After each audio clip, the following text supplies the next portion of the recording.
नमस्कार, मी अश्विनी तुम्हा सर्वांचं आपल्या चॅनलमध्ये खूप खूप स्वागत करते। नुकतंच आंब्याचं सीझन चालू आहे आणि या आंब्याच्या सीझनमध्ये प्रत्येकाच्या घरामध्ये आमरस होतच असेल आणि हे आमरस आपण शक्यतो चपाती आणि पुरणपोळी याच्यासोबतच खातो। तर याच्या व्यतिरिक्त आपण मस्त अशा डिश बरोबर खाऊ शकतो। तर ती डिश आहे आणि ती रेसिपी आहे धिरडं। तर मस्त असं धिरडं आपण फक्त 10 मिनिटांमध्ये झटपट करू शकतो। आमरसच नाहीये तर सकाळच्या वेळेला नाश्त्यामध्ये कधीही केव्हाही खाऊ शकतो। मस्त अशी पौष्टिक रेसिपी आहे। लहान मुलं भाकरी किंवा चपाती खायला कंटाळतात, तर अशा प्रकारे तुम्ही पौष्टिक अशी रेसिपी करून दिलीत की मुलं आवडीने खातील। तर ही रेसिपी पाहण्याआधी आपल्या चॅनलला प्लीज सबस्क्राईब करा।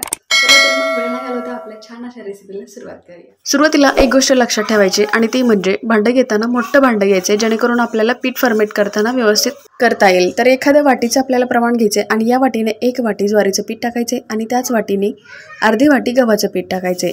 याच वाटीने पाव वाटी आपल्याला बेसन टाकायचे। आता हे सगळं एकदा मिक्स केल्यानंतर त्यामध्ये टाकूया चवीनुसार मीठ।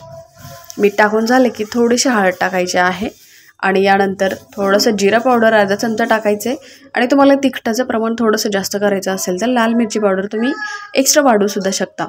आता याला छान असा फ्लेवर येण्यासाठी, चव वाढवण्यासाठी इथे मी 2 ते 3 लसूण छान असं बारीक क्रश करून घेतले, वाटून घेतले आणि यानंतर सगळं हाताने एकदम मिक्स करून घ्यायचं आहे आणि शेवटी थोडंसं पाणी टाकत मळून घ्यायचं आहे। तर याचं पीठ जास्त पातळ किंवा जास्त घट्ट नसतं, तर पाणी टाकून आपल्याला हातानेच मळायचे, जेणेकरून याच्या गुठळ्या असतात, ज्या गाठी असतात ते व्यवस्थित निघता येतील। आता तुम्हाला जर धिरड्याचं प्रमाण जास्त ठेवायचं असेल तर जितकं पीठ घेतले त्याच्या दुपटीनं आपण पीठ घेऊन हे धिरड्याचं पीठ करू शकता। तिखटाचं प्रमाण काही जणांना जास्त आवडतं, त्यामुळे तिखट सुद्धा टाकू शकता। आता इथे तुम्ही बघू शकता मी इथे 2 ग्लास पाणी मला लागलेलं आहे। तर तुमच्या पिठानुसार तुम्ही यामध्ये पाणी ॲड करा आणि ते 10 मिनिटांसाठी आपण याला भिजण्यासाठी ठेवूया। आता 10 मिनिटं झाली आहेत आणि यानंतर आता करायला घेऊया धिरडे। आता तवा छान असा गरम केलाय। सुरुवातीला हा तवा जास्त गरम न करता थोडासा हलका गरम करायचे आणि त्यानंतरच हे धिरडे गोल आकारात सोडायचे आहेत। सुरुवातीला तुम्ही हा तवा गरम केलात की धिरडे चिकटण्याची शक्यता असते आणि ते व्यवस्थित उठणार नाहीत आणि त्याला पलटी सुद्धा करता येणार नाही, त्यामुळे आपण काळजीपूर्वक हे धिरडे करायचे आहेत। तर तुम्ही बघू शकता मस्त आपले धिरडे तयार झालेत। आता याला फक्त याचे अलगद असे काठ उलटण्याने सोडायचे आहेत आणि पलटून घ्यायचे आहे। तर हे बघा असे पलटी मारायचे, तुम्हाला दिसत असेल मस्त अशी जाळी सुटली आहे। तर आपले हे धिरडे मस्त असे न तुटता तयार होतात। तर तुम्ही बघू शकता पौष्टिक असा नाश्ता काही मिनिटांमध्ये आपला तयार होणार आहे।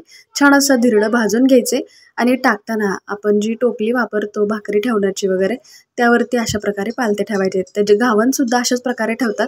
तर माझ्याकडे दुसरी पण टोपली आहे, पण ती नायलॉनच्या दोरीमध्ये आहे। तर यावरती गरम धिरडे टाकू शकत नाही, त्यामुळे मी ती टोपली वापरली आहे। तुम्ही कुठली पण टोपली वापरा, नसेल तर ताटामध्ये सुद्धा टाकू शकता। पण हे कसं याच्यावरती टाकल्यानंतर त्याची वाफ जाते आणि आपलं धिरडं आहे तसं मस्त राहतं। तर परत मी सगळ्यात धिरडे करून घेते। तुम्हाला मस्त असे धिरडे करायचे असतील तर अशा प्रोसेसने नक्की करा। पहिल्या प्रयत्नात केल्यानंतर तुमची मुलं सुद्धा धिरडे खाण्यासाठी आग्रह करतील। तर अशा प्रकारे अप्रतिम असे धिरडे तुम्ही सुद्धा एकदा ट्राय करून बघा आणि मला कमेंट करून सांगा की तुमचे धिरडे कसे झाले आहेत। धिरडे करताना प्रत्येक महिलाला पडणारा एकच प्रश्न आहे, तो म्हणजे धिरडे कुठल्या तव्यावर करावे।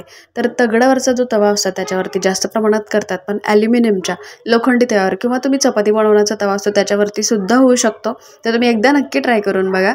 आता आपले मस्त असे धिरडे आमरसासोबत खाण्यासाठी तयार झाले आहेत। हे धिरडे खायला तर इतके सोपे आहेतच, पण त्याचसोबत चवीला सुद्धा अप्रतिम लागतात, खूप सुंदर लागतात। व्हिडिओ दाखवल्याप्रमाणेच मस्त असे लुसलुशीत आणि कापसासारखे लागणारे हे धिरडे तुम्ही असंच सुद्धा खाऊ शकता।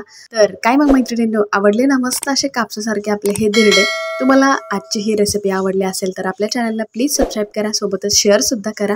चला तर मग नवीन रेसिपी सोबत परत भेटूया। Bye bye.